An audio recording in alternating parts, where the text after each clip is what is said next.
বাংলাদেশের জাতীয় চিনিচোর ছিল ওর বাপ।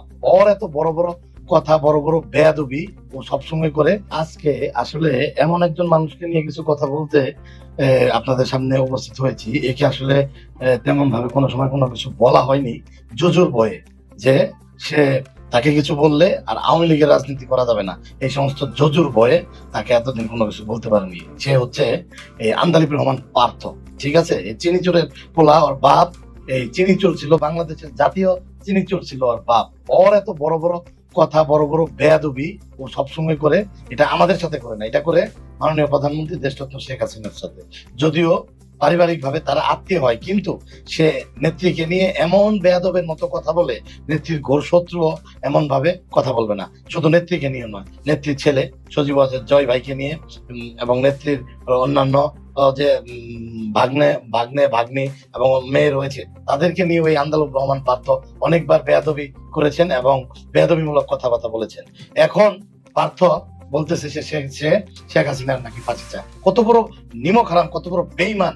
ওই বেইমানের একটা প্রশ্ন করি, এই বেইমান 16 বছর আওয়ামী লীগ ক্ষমতায় ছিল, ও কি করছে আমরা কি জানি না? ও টক শোতে আসে এত বড় বড় কথা কয়। ও পাওয়ার প্ল্যান নেয় নাই, তারেক রহমানরেও পাওয়ার প্ল্যান নিয়ে দেয় নাই। আওয়ামী লীগ সরকারের আমলে তারেক রহমানও বিদ্যুৎ সেক্টরে পাওয়ার প্ল্যান্টের কাজ করছে এই টাউটের মাধ্যমে। এই টাউট আন্দালিব পার্থ, হ্যাঁ, চকচক করলেই শোনা হয় না। সাদা চেহারার আড়ালে ওই বাপের চিনি চুরি করা টাকা দিয়া বিদেশে যায় পইরাইছে। ঠিক আছে, ব্যারিস্টারি সার্টিফিকেট নিয়ে আইসা এখন টাই লাগায়া 16 বছর শেখ হাসিনা প্রধানমন্ত্রী আছিল, আর শ্বশুরের প্রভাব কাজে লাগায়া, শালা সম্বন্ধের প্রভাব কাজে লাগায়া, আত্মীয়র কোটা দিয়া সকল সুযোগ সুবিধা সে নিবে, কিন্তু জায়গা মতো বাসটা দিয়ে দিবে। আর কত বড় স্পর্ধা! ও কয় যে শেখ হাসিনার সে ফাঁসি চায়। এর আগেও জয় ভাইকে নিয়ে, সে সচিবাদের জয় ভাইকে নিয়ে সে অনেক নেতিবাচক কথা বলছে, বেয়াদবিমূলক কথা বলছে। ইভেন বঙ্গবন্ধুর সন্তানদেরকে নিয়েও উনি কথা বলছে। হ্যাঁ, মিডিয়াতে এসে সিনিয়র নেতাদের সামনে বসে তার বেটকায় কথা কয়। আর আমাদের কিছু নেতাও এমন বেহায়া, ওই বাটপারের সাথে টক শুতে যায়, ভয়ে কথা কয়। ও একটা টাউট, ও একটা বাটপার। ঠিক আছে, ও চিনিচুরের পোলা না হইলে ওর কি যোগ্যতা, ওর কি ক্ষমতা? ও যদি ওর শ্বশুরের পরিচয় যদি ও না থাকতো, এই 16 বছরে ওরে ছাত্রলীগ বলেন, যুবলীগ বলেন, আওয়ামী লীগের লোকজন বলেন, ওরে ছিঁড়া ফেলতো। হ্যাঁ, ওর পরে ও হইলো গাছের আগারটাও খাইতে চায়, গাছের তলারটাও খাইতে চায়, মাঝখানে বানরের মতন লাফালাফি করে। সে নেত্রীকে নিয়ে কেন এত বড় কথা বলছে? করবো না ওই রাজনীতি। যদি পার্থরে নিয়ে কিছু বলার কারণে রাজনীতি করা না যা, ওই রাজনীতি করবো না। তবু পার্থরা বেয়াদবি করবে নেত্রীর সাথে, ওইগুলা দেখে চোখ বুঝা চোখ বন্ধ করে থাকবো, এই রাজনীতি করবো না। আর নেত্রীকেও সিদ্ধান্ত নিতে হবে যে নেত্রী এই সমস্ত বাজে, তার কুলাঙ্গার কিছু এই শিখি আদুলি মার্কা আত্মীয় স্বজনরে হয় বাদ দিয়ে দিবে, ঠিক আছে, আর নইলে তাদের মুখ বন্ধ করাই দেবে। এটা নেত্রীকেও আমি বলবো যে মাননীয় নেত্রী, ও যে ভাষায় আপনাকে, আপনার পরিবারকে নিয়ে কথা বলে, বঙ্গবন্ধুকে নিয়ে কথা বলে, আপনার ছেলে মেয়েকে নিয়ে কথা বলে, আমরা বঙ্গবন্ধুর আদর্শে আপনার নেতৃত্বে রাজনীতি করি। আমাদেরকে কেউ দাওয়াত দিয়া এই পার্টি করতে আনে নাই, আমরা জন্মসূত্রে এই পার্টি করি। সুতরাং আমরা যার আদর্শ বিশ্বাস করি, তাকে নিয়ে, তার মেয়েকে নিয়ে, তার ছেলে মেয়েকে নিয়ে কেউ কথা বলবে, এটা কিন্তু আমরা কোনোদিনও মানি নাই, মাইনে আমরা রাজনীতিও করতে পারবো না। এই জন্য নেত্রীর কাছে উদাত্ত আহ্বান থাকবে, এই সমস্ত আবাল মার্কা, এই সমস্ত আধুলি শিখি বেয়াদব, যাদের নাকে টিপ দিলে হলো দুধ বেরোবে। ঠিক আছে, বাপের ওই চুরি করা টাকা, হ্যাঁ, রাষ্ট্রীয় লুটপাটের টাকা, এখন ওইগুলা দিয়া জমিদারি। ওরা কি ছিল? ওরা কি জমিদার ছিল? ও কি জমিদারের বাচ্চা? ও একটা চোরের ছেলে, ওর বাপ চিনিচোর ছিল। ঠিক আছে, ও একটা চোর। এই কথাগুলা কেউ বলে নাই। আমার লেভেল তো দূরের কথা, আমার চাইতে নিচের লেভেলেরও কেউ আওয়ামী লীগের ঘরের কেউ এতদিন সাহস করে বলতে পারে নাই যে বললে এর শ্বশুরের রাজনীতি করবে না। করবো না ওই রাজনীতি। এর শ্বশুর কেন? যে কেউ যদি রাজনীতি করতে না দিতে চায়, করবো না। রাজনীতি করছি, এনাফ টুক করছি, দরকার বললে এগুলা মাইন্ডে নিয়ে রাজনীতি করবো না। পার্থ বঙ্গবন্ধুরে নিয়ে কথা বলবে, নেত্রীকে নিয়ে কথা বলবে, জয় ভাইকে নিয়ে কথা বলবে, রেহানা আপাকে নিয়ে কথা বলবে, আর পরে পার্থর চামচামি করে আবার এই রাজনীতি করা লাগবে। এই রাজনীতির দরকার নাই। ও কিছুদিন আগে টক শোতে এসে বলতেছে আওয়ামী লীগ একটা মুরগির খুব উপায় নাই যে যেখান থেকে কেউ একটা কথা বলবে। আরে বেটা বাট পার, 16 বছর তুই কই আসিস? 16 বছর তো তুই তোর শ্বশুরের প্রশ্রয়ে আসলি, এক একটা আকাম ঘটাইতি, এক একটা অঘটন ঘটাই তুই তোর শ্বশুরের বাড়িতে যায় আশ্রয় নিতি। এগুলা কি আমরা জানি না?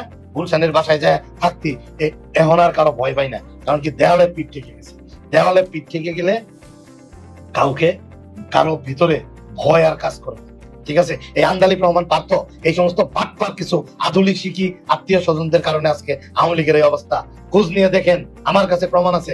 এই আন্দালিব রহমান পার্থ এই 16 বছর বাংলাদেশের বিদ্যুৎ সেক্টরে ব্যবসা করেছে, বাংলাদেশের অ্যাডভার্টাইজ সেক্টরে ব্যবসা করেছে তারেক রহমানের সাথে পার্টনারশিপে, তার শ্বশুরের মাধ্যমে। সে বড় বড় কাজ নিছে, সে পাওয়ার প্ল্যান্ট নিছে, সে সৌর বিদ্যুৎ প্রকল্প নিয়েছে, বড় বড় ঠিকাদারি করেছে। এগুলা কোনোটাই তার নামে করে নাই। তারেক রহমান ফার্ম দিছে, তারেক রহমান আরও যৌথভাবে পার্টনার হয়ে এই কাজগুলা করছে। 16 বছর তুই খাইছ, বকাবকিও করছ সংসদের দ্বারা, সে কিভাবে কথা, এগুলার লজ্জা নাই। ব্যারিস্টার তাপসকে নিয়ে একদিন সে যে নির্লজ্জ ভাবে, অকথ্য ভাবে সে সংসদে ভাষণ দিছে, তারপরেও ব্যারিস্টার তাপস সাহেব কিছু বলে নাই। হয়তোবা ব্যারিস্টার তাপস সাহেব এগুলা সত্য, এই জন্য সে বলে নাই। কিন্তু ও সীমা লঙ্ঘন করছে। ও জয় ভাইকে নিয়ে, সজীব ওয়াজেদ জয় ভাইকে নিয়ে যে ভাষায় মিডিয়াতে কথা বলে, বঙ্গবন্ধুকে নিয়ে সে যে ভাষায় কথা বলেছে, ঠিক আছে, সজীব ওয়াজেদ জয়কে নিয়ে যা তা বলেছে, এই ভিডিওগুলো দেখেন, তৃতীয় মাত্রার ভিডিওগুলো দেখেন, তারপর অন্যান্য চ্যানেলের ভিডিওগুলো দেখেন, সে কিভাবে কথা বলে। সাম্প্রতিক সময়ে সে বলতেছে সে শেখ হাসিনার পাশে চা, তোর 14 গোষ্ঠী করাপ্টেড। তুই শেখ হাসিনারে নিয়ে, আমাদের নেত্রীরে নিয়ে তুই উল্টাপাল্টা কথা বলস, তুই বঙ্গবন্ধুরে নিয়ে, জাতির জনকের নিয়ে তুই উল্টাপাল্টা কথা বলস, মুখ দিয়ে যা আসে যা ইচ্ছা তুই কথা বলস। তোকে কেউ কিছু বলে নাই, এতদিন চক্ষু লজ্জার ভয়ে বলে নাই যে অমুকের মেয়ের জামাই বললে নিজেদের কাঁধে আছে। এই সরল মনোভাব নিয়ে তোর কিছু বলে নাই। মানুষের সরলতা কিন্তু দুর্বলতা না। তোর মতন ব্রয়লার মুরগি ঠিক করতে কিন্তু 1 ঘন্টার বেশি সময় লাগবে না। ঠিক আছে, হ্যাঁ, তুই খালি অমুকের মেয়ের জামাই দেখা তোর কেউ কখনো কোনো কিছু বলে না, বলতে কর। হ্যাঁ, খালি তোর শ্বশুর বলবে, ঠিক আছে, যে না ঠিক আছে, পার্থর দায়িত্ব আমার নাই। তাহলে দেখ তুই পৃথিবীর কোন জায়গায় যায় ঠিক মতো দাঁড়াইতে পারস কিনা। হ্যাঁ, তুই কথায় কথায় তুই নেত্রীকে নিয়ে বাজে কথা বলস, এই দৃষ্টতা, হ্যাঁ, একদম জিভ ছিঁড়ে ফেলা হবে নেত্রীকে নিয়ে উল্টাপাল্টা কথা বলবে। ঠিক আছে, সহ্যের একটা সীমা আছে, সহ্যের একটা মাত্রা আছে। বঙ্গবন্ধু আমাদের আদর্শ, দেশরত্ন শেখ হাসিনা আমাদের নেতা। ঠিক আছে, হ্যাঁ, এগুলো চামচামি না, এগুলো আমরা চামচামি করার জন্য এগুলো বলছে। চামচামি করে আর কোনো কিছু পাওয়ার নাই, এমপি মন্ত্রী হইতে চাই না যে চামচামি কইরা কাছে যায় এই হইতে চাই। এগুলো আদর্শ, এগুলা আদর্শ কাজ করে আমাদের ভিতরে। ঠিক আছে, হ্যাঁ, আমরা তোর মতো ওই টাউটারি বাটপারি কইরা হইলো চলি না, টাউটারি বাটপারি কইরা জমিদারি স্টাইলে থাকতে চাই না। বঙ্গবন্ধুর আদর্শকে বিশ্বাস করি, শেখ হাসিনারে নেতা মানি। ঠিক আছে, এটাই আমাদের মূল আদর্শ। হ্যাঁ, ঠিক আছে, বঙ্গবন্ধুর জাতির জনকের আদর্শ আমাদের মূল আদর্শ। শেখ হাসিনা আমাদের নেতা। তাদেরকে অপমান করে যেই কথা বলুক, সে যেই কথা বলুক, কোনো ছাড় হবে না। নেত্রী এদেরকে যেন আত্মীয়ের খাতা থেকে নাম খারিজ করে দেয়। ধন্যবাদ সবাইকে। জয় বাংলা, জয় বঙ্গ।